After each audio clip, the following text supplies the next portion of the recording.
just like an Mchopi Runner from The Budget in Jurie Steyn's post office by Herman Bosman. We were sitting in Jurie Steyn's voorkamer at Droogevlei, waiting for the government lorry from Bekkersdal that brought us letters and empty milk cans. Jurie Steyn's voorkamer had served as the Droogevlei post office for some years, and Jurie Steyn was the postmaster. His complaint was that the post office didn't pay.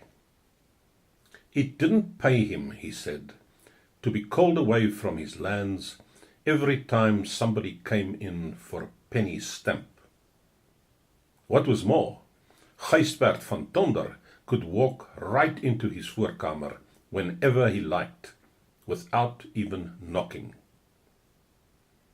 Gysbert van Tonder was Jurie Steyn's neighbor, and Jurie Steyn had, naturally, not been on friendly terms with him since the time Gysbert van Tonder got a justice of the peace and a land surveyor and a policeman riding a skimmel horse to explain to Jurie Steyn on what side of the vlei the boundary fence ran. What gave Jurie Steyn some measure of satisfaction, he said, was the fact that his post office couldn't be paying the government either. "Maybe it will pay better now," said.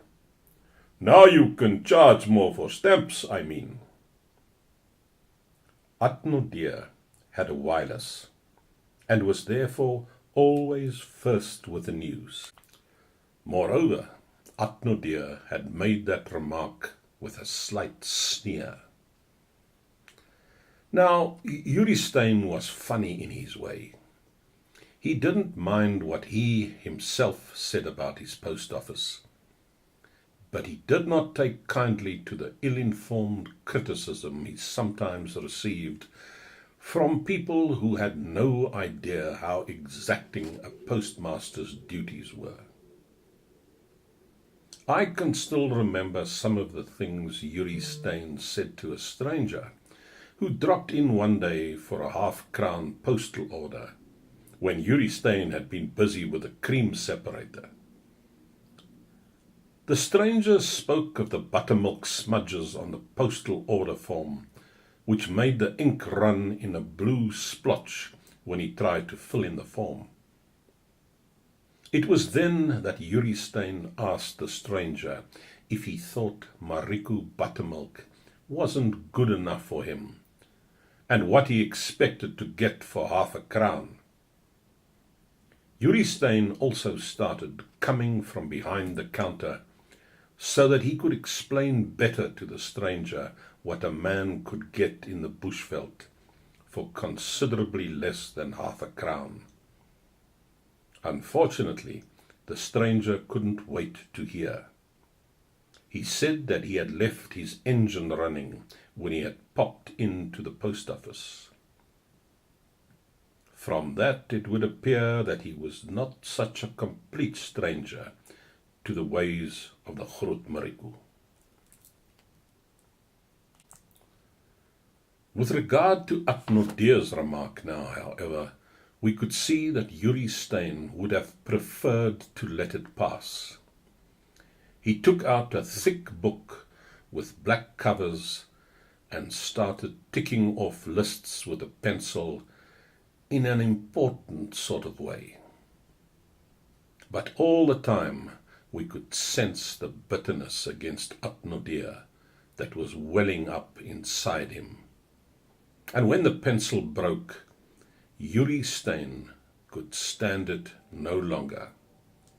"Anyway, he said, "even 2p a half ounce is cheaper than getting Mchopi Runner to carry a letter in a long stick with a cleft at the end. But of course, you wouldn't understand about things like progress." Jurie Steyn shouldn't have said that.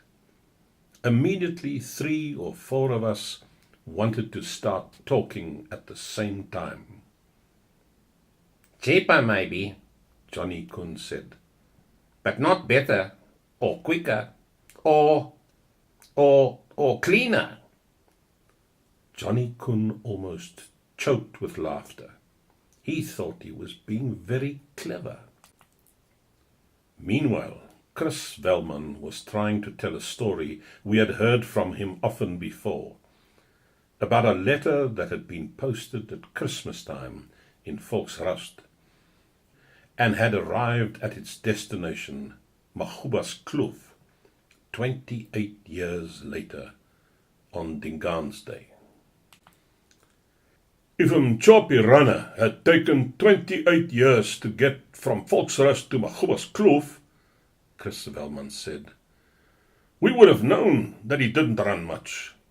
He must have stopped at least once or twice at the huts along the way for some homemade beer. Meanwhile, Oupa Sarel Becker, who was one of the oldest inhabitants of the Mariku, and had known Beckersdal before it was even a properly measured out farm, started taking part in the conversation.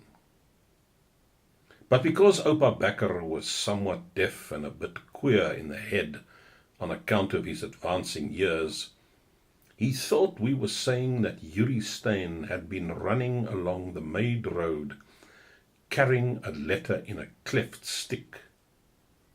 Accordingly, Oupa Becker warned Jurie Steyn to be careful of mambas. The kloof was full of brown mambas at that time of the year, Oupa Becker said. Oupa Becker was still talking about the measures he had introduced to combat inflation in the early days of the Oorlogstad Republic, when the lorry from Beckersdal arrived in a cloud of dust. The next few minutes were taken up with a hurried sorting of letters and packages, all of which proceeded against the background noise of clanking milk cans. Oupa Becker had left when the lorry arrived, since he had been expecting neither correspondence nor a milk can. The lorry driver and his assistant seated themselves on the rimpy bench that the old man had vacated, and Jurie Steyn's wife brought them in coffee. You know, Jurie Steyn said to Chris Velman, in between putting sealing wax on a letter he was getting ready for the mailbag, I often wonder what's going to happen to Oupa Becker. Such an old man and all that, and still such a liar. All that finance minister rubbish of his. How they ever appointed him an ouderling in the church, I don't know. For one thing, he couldn't even have been born at the time of the Oorlogstad Republic. Jurie Steyn reflected for a few moments. Or could he?